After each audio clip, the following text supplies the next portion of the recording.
So just to start with David, as both writers and actors, how much of this was scripted and how much was improvised?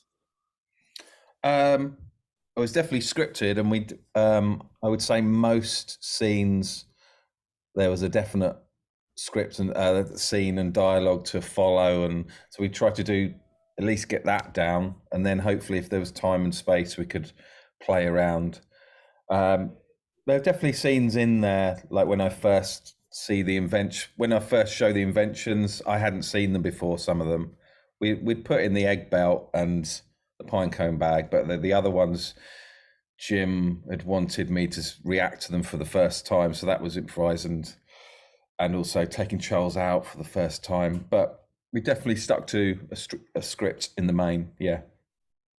Awesome. And Chris, this started, as a short film and as interviews and YouTube videos. There's like the etiquette one and stuff. Was it difficult to adapt this idea to a full length film? A little bit at first. I think we were slightly overwhelmed at first to think, oh, what exactly is their story going to be? And so we just spent a long time coming up with different versions.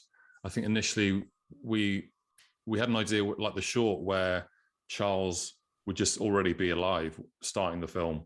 But then it felt like, oh, we're really missing a trick, and it'd be fun to see him being built and see him come to life. So yeah, between me and David and also Jim and our producer Rupert, we just talk about different story ideas and just sort of follow your instinct, I suppose, and what felt right and what would be interesting for an audience. Awesome. And David, you've both written a lot of comedy. What made the idea behind Brian and Charles stand out when you guys first conceptualized it? I think it's just we just love playing the characters, and like Charles really makes me laugh. And when we used to do it as a live show, just kind of just wanted to show the world, just hopefully give the world a giggle as well. So when we were given the opportunity, it was quite exciting that we could present this ridiculous being. So it was just the fun of playing those two characters together. Yeah, was the motivation. Awesome. And was the comedic timing difficult between you two? Because, Chris, you have the whole suit going on, to my understanding, and the voice, I'm assuming, is added later. So how did the comedic timing work there?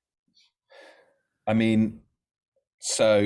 love all those awkward pauses and just bashing into doorways and not hitting your marks, and yeah, it's just really good fun. And we would have some of the dialogue pre-recorded, but other times we would improvise, and I'd be chatting to Charles, and Rupert, the producer, would be in the other room replying.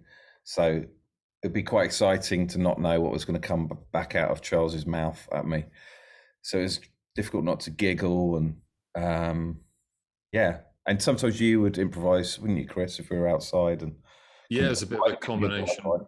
Yeah, like a combination, really. And then, in terms of timing, even though I can't see anything, I know that Charles looks so stupid that pretty much whatever I do is just going to look mad. And I'll just be trying to make David laugh sometimes. And just see what we ended up with. Just crossing my fingers that we'd get something funny. You would literally do that. Yeah, because that looked funny. Yeah. So Chris, what was it like to act in that suit? It doesn't look like it would be easy, given the box and the head on top. Yeah. What was that like over the filming? Just quite oppressive, really. The first week I didn't really mind it, and obviously I've done it loads in the past. If it was a short scene, it was kind of fine, really. But there were some days where I knew I was going to be in there for hours, so I'd look at the schedule and just think, how am I going to get through a whole day of being in that box? And then because I'm basically sewn into it, like the costume is sewn into the box, so it's not easy to just quickly take it off. So I just have to almost like meditate and just think, it's okay, it's going to be over soon.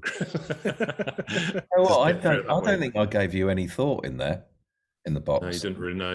I don't think the more you talk about it, the more I go, oh my God, it must have been. I remember there was a point where I said to David, hey, you should put this on so you know what it's like. And you just went, no. Yeah. That's great. So when I talked to Jim and Rupert, they said that David, a lot of the dynamic between the two characters came from your teenage son. Can you tell me a bit about that? Yeah, so we came up with a evolution of Charles late on, really, from toddler to teenager. And at the time of writing, my boy was sort of 14, 15. And so I was really going through those experiences with him. And he didn't want to hang out with me anymore. He wanted to go up the shops and hang out with his mates, and I didn't want him to. And it's just really difficult to let go and in those because they just don't feel quite old enough to deal with the world, but you have to just trust them. So that was really, it's kind of painful going through all that. So we stuck that in there, and hopefully it gives a film a bit more depth and truth. Yeah. Yeah, you guys said that was a later edition because in the short film it feels less like a father and son and more like friends. So that came along more with the feature length film. Yeah. We wanted to give Charles some kind of journey, and because the way we sort of played him was just this sort of excitable toddler, we kind of thought, oh, what would it be like if he starts acting like a 15-year-old and listening to Rage Against the Machine. Yeah. That's great. And we'll go Chris then David. Do you guys was there a favorite scene to film that stood out really in particular during the filming? Yeah, I mean, there are quite a few really. I mean, there's one that we both like where we're all together in the scene pretty much. All the characters are together where Charles is dancing in front of Eddie Toynton. And it was fun just because we're all just laughing doing it because it was such a ridiculous scene. But it was just nice, the fact that everyone, the main cast were all involved in that one. But I think also the fun of when you write a script, especially our one, there were times when we just thought, how is this going to be filmed? How is Jim going to be able to pull this off? And how are we going to be able to do it? So without giving any spoilers, some of the bigger set pieces towards the end of the film, that was just quite good to be involved and seeing what we'd written be filmed. Awesome. And David, do you have any? Yeah, I mean, same as Chris said. I really enjoyed playing opposite Eddie or Jamie, the town village bully. And there's a scene where I go round to his and ask why he's taken Charles, and he's just so intimidating. And so's Jamie actually in real life. But he would play that plot part so well, and I would be sitting opposite him going, oh God, what's he going to do? And, occasionally he'd push me onto the ground or. So, yeah, I enjoy playing opposite him as well as Charles. Awesome. And so this time we'll do David and then Chris, I guess. As writers, what have some of your biggest comedic influences been? Well, mine's the reason I started stand-up was a British comedian called Harry Hill. I don't know if you've heard of Harry Hill. I have not, sorry. Oh, right. Well, he's worth looking up. He's the reason I wanted to get on stage, and I thought, if I can make someone laugh as much as he's made me laugh, amazing to give that. Yeah, so I'd say Harry Hill, and obviously Ricky Gervais is up there. I think for me, when I was growing up, it was there's a performer and writer called Chris Morris, and Armando Iannucci,